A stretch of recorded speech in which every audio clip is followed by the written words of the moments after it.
Parlons d'Europe avec la Maison de l'Europe des Yvelines sur Sensation, avec le soutien financier de l'Union européenne. Bonsoir à tous et bienvenue dans ce nouveau numéro de Parlons d'Europe, une émission qui s'inscrit dans le cadre de la conférence sur l'avenir de l'Europe et de la grande consultation citoyenne qui s'est achevée il y a quelques semaines et en pleine présidence française du Conseil de l'Union européenne. Le thème de cette émission, l'évolution de la politique culturelle européenne et la liberté d'expression en Europe. Alors à propos de la liberté d'expression justement, pensez-vous qu'elle est suffisamment respectée en Europe ? Grégoire Leray est allé vous poser la question, on écoute vos réponses. La liberté d'expression, c'est une de nos libertés fondamentales qu'il faut défendre et en ce qui concerne son respect en Europe, ça va dépendre des pays, parce qu'on n'a pas tous la même vision de la chose. En France, par exemple, je pense qu'elle est assez respectée. L'Europe, jusqu'à preuve du contraire, est un amalgame de démocratie, mais ça ne veut pas dire que c'est acquis. Oui, la plupart des pays en Europe sont des démocraties et la valeur fondamentale d'une démocratie, c'est la liberté d'expression. D'ailleurs, de nombreux pays d'Europe comme la France ou l'Espagne, les gens peuvent manifester, que ce soit pour l'écologie ou le féminisme. Donc, on peut donner notre avis, mais il y a certaines limites. En Europe, on est quand même dans un continent où on a certains droits en tant que citoyen européen, etc. On a quand même certains avantages, notamment en liberté d'expression quand même, par rapport à certains autres pays, je pense notamment à la Russie en ce moment. Je trouve qu'on a la chance en France d'être très libre dans notre parole. C'est le cas de pas mal de nos voisins européens. Après, il y a des pays où j'imagine que des pays européens, je pense aux pays de l'Est, où je pense que là, la liberté d'expression est moins respectée. Dans les pays du nord de l'Europe, je ne sais pas ce qu'on ressent dans ces pays-là, mais effectivement, l'image globale qui dégage, c'est une ouverture d'esprit plus grande. Je pense que tous les jours, il faut se battre pour la liberté d'expression parce qu'on voit bien qu'il y a des gouvernements qui se durcissent en Europe, notamment la Hongrie, mais pas que la Hongrie. On voit bien que beaucoup de gouvernements essayent de mettre aussi des bâtons dans les roues des journalistes. En Angleterre, en Allemagne, enfin dans les pays en Europe, où nous on est libre, on dit ce qu'on pense. Quelquefois, on vous fait la gueule en face, mais bon, après, on ne va pas en prison pour ça. Et la liberté d'expression ne va pas sans la liberté de la presse. Qu'en est-il en Europe sur ce point ? Yanis Ouabdelkader, étudiant à l'Institut des hautes études de journalisme à Montpellier, nous donne quelques explications. La liberté de la presse en Europe se montre un peu bafouée dans certains pays actuellement.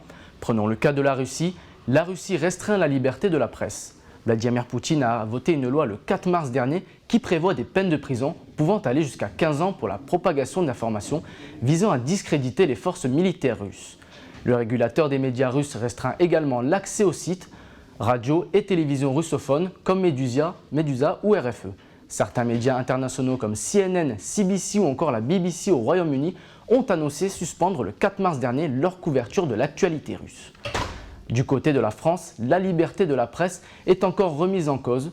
Depuis la mise en place du projet de loi Sécurité globale, la liberté de la presse est affectée car elle prévoit de limiter les diffusions d'images des membres des forces de l'ordre.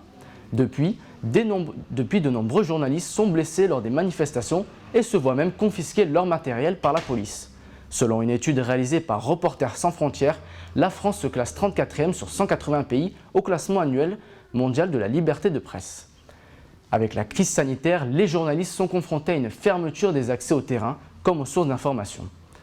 La question de l'indépendance éditoriale des médias reste encore un sujet sensible, notamment au niveau religieux. Certains événements ont remis en cause la liberté d'expression et l'intolérance religieuse. On pense notamment aux événements tragiques de Charlie Hebdo. Du côté de la Norvège, elle figure toujours parmi les meilleurs modèles journalistiques, accompagnée bien sûr de la Suède et de la Finlande. Contrairement à d'autres pays, les journaux norvégiens ont une couleur politique moins marquée et les lois du pays sont moins contraignantes. La Norvège occupe la première place du classement de la liberté de la presse mondiale. Mais cette tendance n'empêche pas la Norvège de prendre des mesures quand il s'agit de lutter contre la concentration des médias. Le pays est le premier à s'être doté de la radio numérique terrestre qui permet une réception plus stable. La Norvège a également le meilleur taux de pénétration Internet sur son territoire au niveau mondial. Ceci contribue au développement des médias en ligne qui sont très utilisés sur le territoire. On va parler de cette liberté de la presse et de la liberté d'expression avec mon invité Marie-Raphaëlle Migné, responsable Europe Direct Saint-Germain-en-Laye et coordinatrice jeunesse à la Maison de l'Europe des Yvelines. Bonjour. Bonjour Mathis. Je vous propose qu'on écoute dans un premier temps Marie Struthers. Elle est la directrice du programme d'Europe de l'Est à Amnesty International. Elle évoque la liberté de la presse en Europe avec notamment la suspension du média Novaya Gazeta en Russie. On en parle tout de suite après. C'est un choc total que quelqu'un qui a été reconnu comme lauréat du prix Nobel doit cesser ses fonctions. Ça démontre la répression en cours aujourd'hui en Russie qui dépasse presque la répression soviétique. Et là, je répète encore, je crois que c'est notre responsabilité, vous les journalistes et nous comme organisation de droits de l'homme, de fournir le plus possible, de soutenir le peuple russe en sa quête d'informations objectives. Notre site en langue russe a été bloqué ces derniers jours. Pourquoi? Parce que nous, on a pris une décision comme mouvement. Vous savez qu'on représente un mouvement global d'au-delà de 10 millions membres. On a pris la décision d'appeler cette infraction un crime d'agression.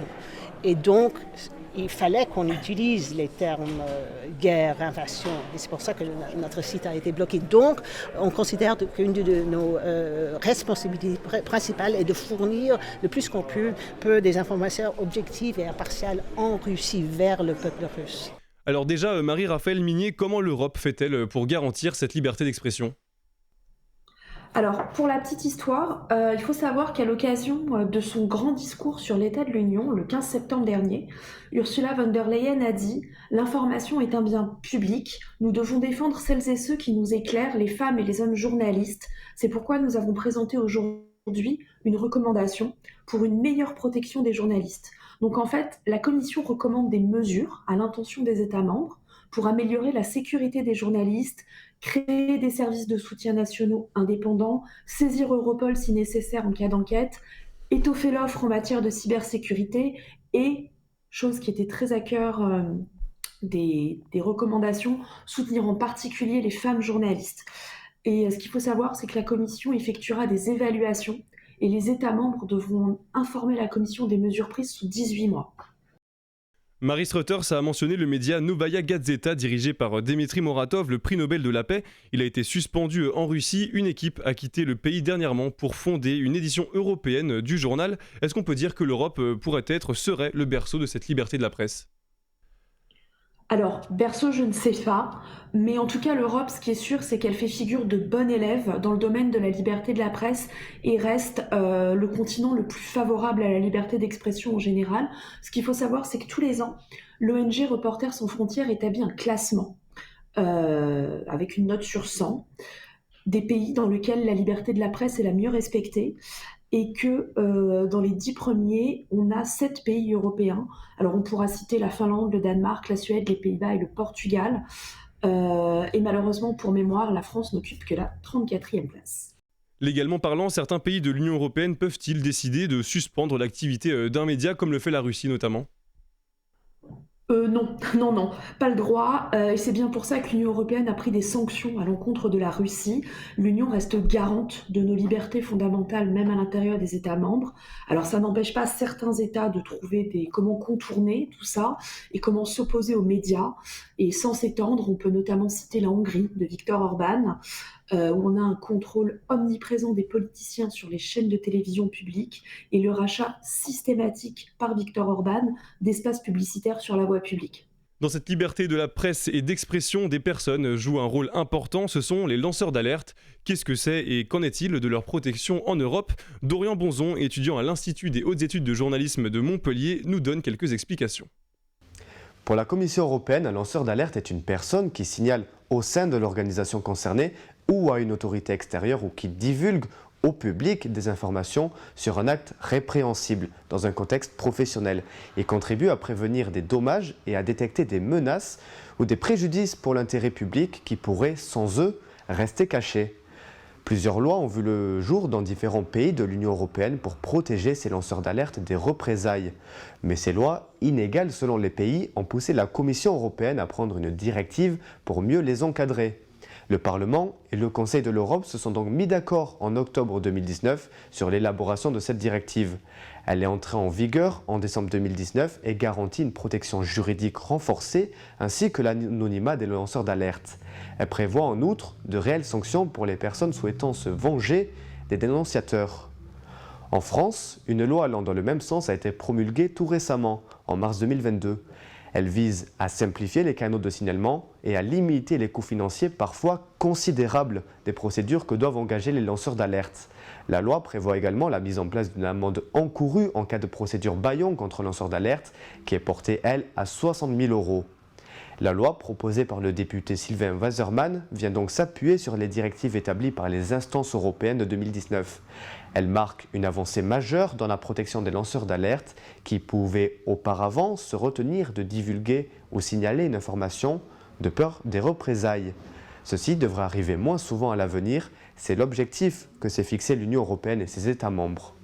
Alors Marie-Raphaëlle Minier, on l'a entendu, les pays de l'Union européenne ont des lois qui protègent les lanceurs d'alerte et la Commission a mis en place une directive pour mieux les encadrer. Qu'est-ce qu'il en est concrètement ? Oui, alors en fait, la Commission s'est rendue compte que les lanceurs d'alerte sont précieux parce que ce sont des personnes qui signalent, qui divulguent des informations sur un acte répréhensible et qui contribuent à prévenir des dommages et à détecter des menaces et des préjudices pour l'intérêt public. Et c'est pourquoi on a cette directive du 23 avril 2018 qui établit un cadre juridique complet pour pallier à quoi ? C'est-à-dire à l'inégalité de protection des lanceurs d'alerte en fonction des pays. Donc en gros, qu'est-ce que ça a mis en place ? Des canaux de signalement facilement accessibles, l'obligation de préserver la confidentialité, l'interdiction des représailles à leur encontre et l'adoption de mesures de protection ciblées. Parlons d'Europe. La liberté d'expression est l'une des valeurs fondamentales en Europe, mais l'Union européenne met aussi l'accent sur sa politique culturelle. On va en parler avec vous dans un instant, Marie-Raphaëlle. Les artistes et la culture en général ont subi de plein fouet la crise sanitaire liée à la Covid-19. Comment faites-vous pour les soutenir ? Gabriel Gontier s'est rendu dans la ville de Plaisir dans les Yvelines pour vous poser la question. Soutenir la culture, ça consiste à aller au cinéma, retourner au cinéma, voir les films qui sortent. En allant les voir déjà. Je vais régulièrement au cinéma français, les films français justement pour les soutenir encore plus en ce moment. J'essaye d'aller le plus possible au cinéma.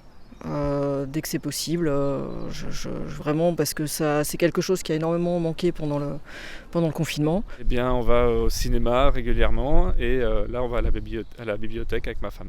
Je suis professeure de musique au conservatoire, donc par la transmission, la pédagogie.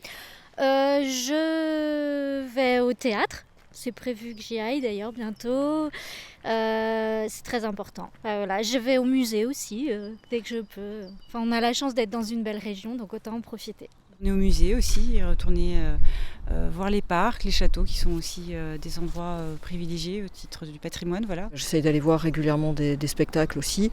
On aime le théâtre, on aime le cirque, les petits cirques de campagne, mais c'est formidable ça. Par les spectacles qu'on peut aller voir, depuis que c'est revenu, on peut enfin retourner aux différents spectacles. Les enfants font de la musique.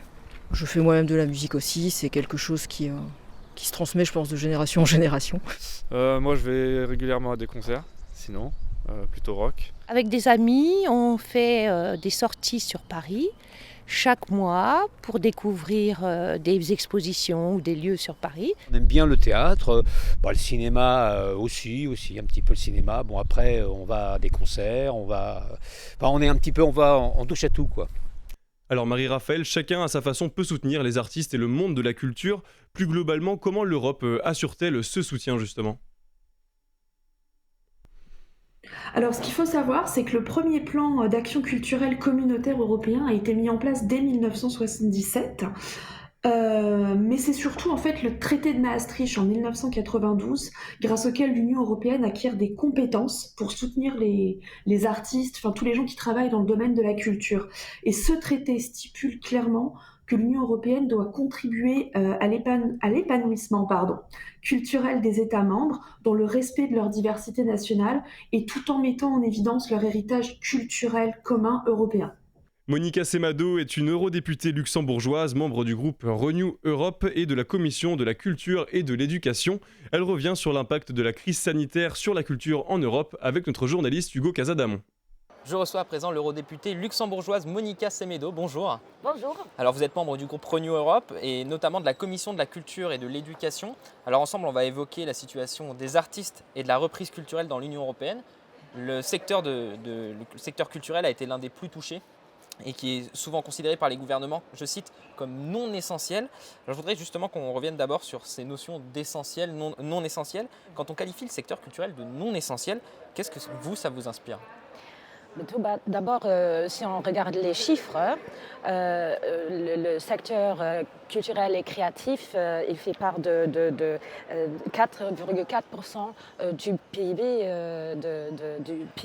de l'Union européenne. Donc déjà ça c'est impressionnant et embauche plus que 7,6 millions d'employés, de personnes qui contribuent à la société, qui contribuent aussi à notre bien-être dans l'Union européenne. Donc déjà, les chiffres montrent que le secteur culturel et créatif est essentiel. Mais il y a beaucoup plus. Ce n'est pas que les chiffres. La culture, les créatifs, le secteur créatif, ça fait part de notre vie de tous les jours. La culture et le créatif, c'est pas seulement les théâtres, la musique, les concerts, mais c'est aussi les techniciens qui travaillent, c'est les médias. Par exemple, les journalistes, mais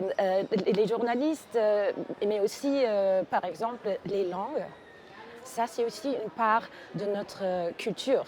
C'est quelque chose qui nous entoure tous les jours. Oui, et peut-être on ne le perçoit on n'en prend pas soi, conscience. Mais je crois que pendant aussi Covid, on a vu que la culture nous a manqué. L'échange que la culture elle fait possible entre les gens dans un pays, mais aussi entre les pays membres, les citoyens des pays membres de l'Union européenne. Et donc, moi, je dirais que la culture, c'est vraiment essentiel et je crois que les pays membres qui l'ont considéré comme non essentiel, peut-être maintenant ils sont plus conscients que ce n'est pas le cas. Et qu'ils ont peut-être fait une erreur. Le secteur culturel aurait perdu environ 31% de son chiffre d'affaires en 2020 suite à la crise sanitaire, aux fermetures, aux annulations de certains événements, aux jauges parfois aussi qui ont été mises en place dans certaines salles. Ça représenterait 199 milliards d'euros en moins par rapport à 2019. C'est une somme qui est considérable, d'autant que c'est un secteur qui avait, avant la crise sanitaire, qui était en pleine expansion, c'est un secteur extrêmement dynamique. Comment est-ce qu'on peut redonner son dynamisme à ce secteur justement sur cette sortie de crise sanitaire, ou en tout cas qu'on essaye d'emmener ? Oui, on est au chemin. Avec la réouverture, doucement aussi, le secteur culturel et créatif reprend sa relance. J'étais à Esch, qui est capitale de la culture européenne en 2022. C'est au Luxembourg. Oui, au Luxembourg. Oui, pas tout le monde connaît tous les villages d'Esch, mais il faut y passer parce qu'ils sont très très actifs. Et là, par exemple, on a discuté avec un manager de la Rocade, ça veut dire d'une grande salle de concert. C'est l'une des plus grandes salles de concert du Luxembourg. Hein. Oui. Tous les grands groupes y sont passés. C'est la plus grande et il y a un réseau européen qu'ils ont créé aussi pendant Covid pour s'échanger et pour aussi voir comment ils sortent parce qu'il y a plusieurs aspects. C'est pas seulement que les salles doivent être réouvertes, mais il y a des précautions à prendre. Il y a aussi les gens qui sont encore un peu, disons, qui ne courent pas tout de suite au prochain concert aussi parce qu'ils ne savent pas est-ce qu'il va vraiment avoir lieu ou pas. On leur a tellement reporté des fois des concerts ou des spectacles. Et donc il y a beaucoup de nuances dans la réouverture et je crois que ça c'est le cas dans presque tous les petits secteurs comme aussi les cinémas. Ils sont ouverts, mais est-ce qu'il y a autant de gens qui vont regarder le nouveau film de XY? Ça, c'est pas encore le cas. On l'a vu qu'il y a eu du mal au début là, sur la reprise. Oui, il faut avoir un peu de patience encore et de l'endurance, surtout du côté des responsables dans le secteur. Vous l'avez dit que le secteur de la culture représenterait entre 4 à 7% du PIB de l'Union européenne, près de 9 millions d'emplois. Pour vous, quel rôle a joué le secteur culturel pendant la crise sanitaire, justement, avec des artistes qui essayaient de faire des spectacles sur les réseaux sociaux, des fois de façon gratuite, mais peut-être juste pour redonner le sourire aux gens? Oui, moi je crois que c'était très important. On était en lockdown et moi, comme étant avant, j'étais aussi artiste, chanteuse. Je comprenais bien que ça faisait quand même mal aux artistes parce qu'on est passionné, on veut faire réjouir les gens de son produit, soit l'art, soit la danse, la musique. Et je crois qu'ils ont trouvé une solution d'urgence, mais une solution qui a bien marché. Parce que quand même, pendant certains instants, certaines heures, les gens qui étaient enfermés à la maison, ils avaient un bon moment. Vous pensez que ça leur permettait d'oublier leur quotidien? Oui. Et d'oublier aussi la situation dans laquelle on était, mais aussi de s'échanger. Parce que peut-être ça a commencé dans un pays membre, mais après il y en a d'autres qui ont rejoint. Et c'était comme un réseau européen culturel, d'échange, et c'était vraiment impressionnant.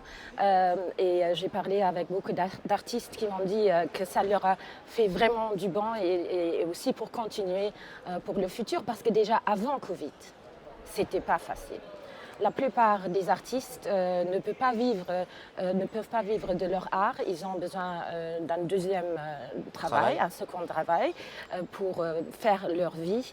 Et aussi déjà l'insécurité financière, on est souvent indépendant. Déjà ça joue avec. Et donc c'était déjà pas facile avant Covid. La critique qu'on leur fait souvent, c'est que la culture, c'est quelque chose qui n'est pas rentable. Est-ce que vous comprenez cette critique ? Rentable, si, mais il faut leur aussi donner la plateforme. Ça dépend naturellement aussi du marché. Si on a un grand marché comme l'Allemagne, la France, on peut mieux en vivre qu'au Luxembourg, où on a 600 000 habitants. Mais quand même, ça devrait être rentable.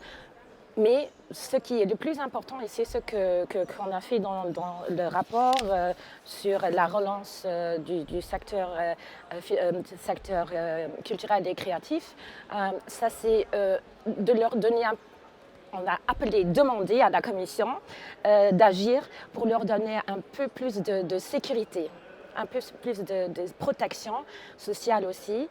Pour que ce soit géré au niveau européen et non plus au niveau national. En tout cas, qu'il y ait une deuxième couche.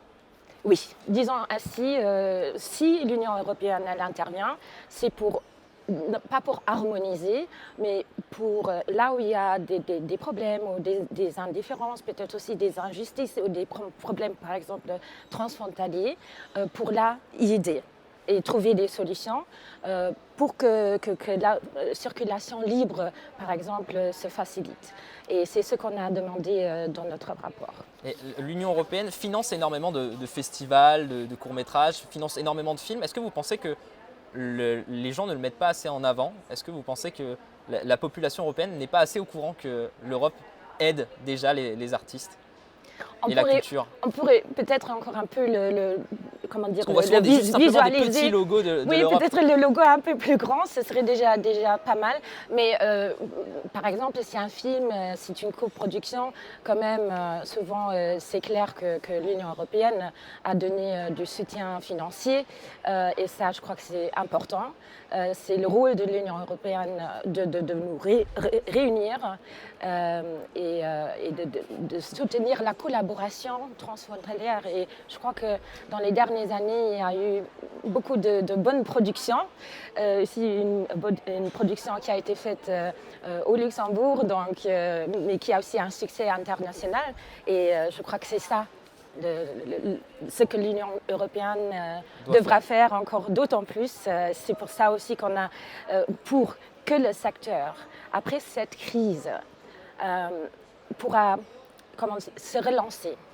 On a aussi demandé que 2% de la facilité de FRR, Recovery and Resilience Facility, sera investie dans le secteur culturel et créatif pour leur donner un push et pour être plus résilient aussi dans le futur.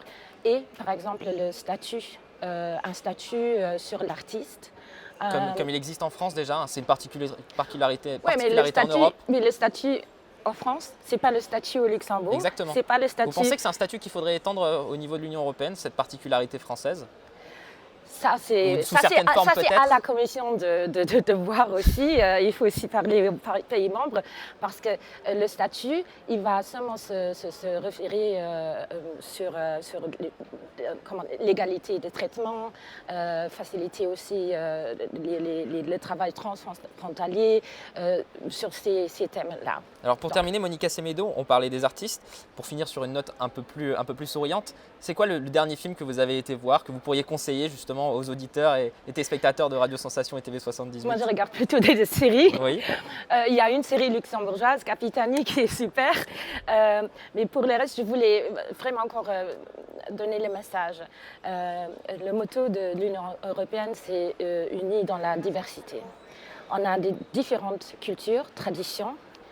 Mais on a vu aussi pendant le Covid que c'est important de s'échanger et que c'est ça qui fait le cœur aussi de l'Union européenne. On a des petites différences, mais il y a quelque chose qui nous réunit. Et c'est ça, la culture, le secteur créatif qui nous rejoint, les gens de l'Estonie, de l'Espagne, de partout. Ils s'échangent et là, il y a des amitiés qui naissent. Et ça, c'est aussi ce qu'on a besoin dans ces temps si durs dans l'Union européenne. Très bien, merci beaucoup Monica Semedo d'avoir été avec nous. Je rappelle que vous êtes eurodéputée luxembourgeoise, membre du groupe Renew Europe et de la Commission de la Culture et de l'Éducation. Marie-Raphaël, on l'a entendu et on l'a tous vécu, la culture a été impactée par la Covid-19. Qu'est-ce que l'Union européenne concrètement a mis en place pour que ce monde sorte de la tête de l'eau, si on peut dire, des aides par exemple, pourquoi pas ? Alors déjà, ce qu'il faut savoir, c'est que le programme Europe Créative, qui est un programme européen avec un budget quinquennal de presque 1,5 milliard d'euros, a été créé pour soutenir au niveau européen la création d'emplois, la distribution de subventions pour soutenir le développement de films, le lancement d'un fonds de garantie de prêts destiné à faciliter l'accès à l'emprunt pour les secteurs culturels et créatifs.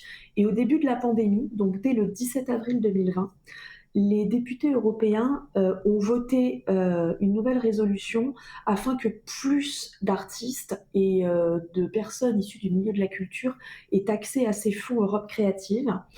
Et ce 17 avril 2020 a également été lancée une nouvelle plateforme qui s'appelle Creative Unite et qui est un espace qui permet au secteur culturel de partager des informations sur les initiatives visant à répondre à la crise de la Covid.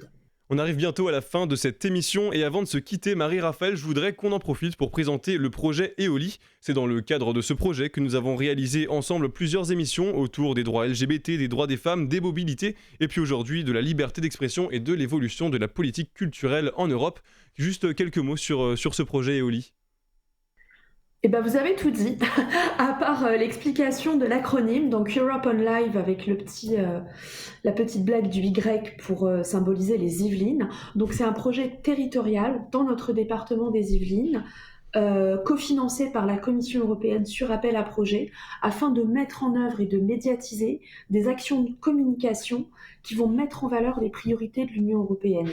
Donc les droits des femmes, des minorités LGBT, la réforme des institutions européennes et bien évidemment la défense de la culture. Et on est en train de clore ce programme. Et tous ces thèmes ont été abordés via des ateliers radio, des conférences, des ateliers débats avec un public très varié. On va des collégiens jusqu'aux seniors. Et bien sûr des émissions dédiées via notre partenaire Radio Sensation. Merci Marie-Raphaël d'avoir été avec nous. Je rappelle que vous êtes la responsable Europe Direct Saint-Germain-en-Laye et coordinatrice jeunesse à la Maison de l'Europe des Yvelines. On peut en savoir plus sur EOLI en allant sur votre site internet maisoneurope78.eu. Parlons d'Europe, c'est terminé. Merci d'avoir été avec nous. On se retrouve très bientôt et on espère avoir répondu aux principales questions que vous vous posez. N'hésitez pas à prolonger le débat sur nos réseaux sociaux. C'était Parlons d'Europe sur Sensation. Plus d'infos sur maisoneurope78.eu.